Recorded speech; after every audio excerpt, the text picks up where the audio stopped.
Sa dito pag kan guys talong yung nagtanom. Ready na sad ni. Uwan lagi among gihuwatan ni uwan. Oh, daghan-daghan sa ni guys. More or less 10k. So daghan-daghan sa ni gustuhon. Yan. Dili naman na ginabaging ang kuha ng mga seedling.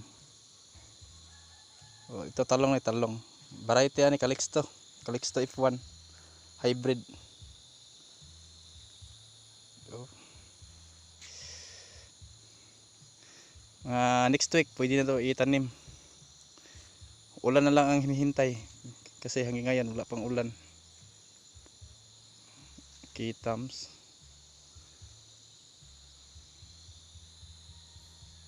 Ito yan.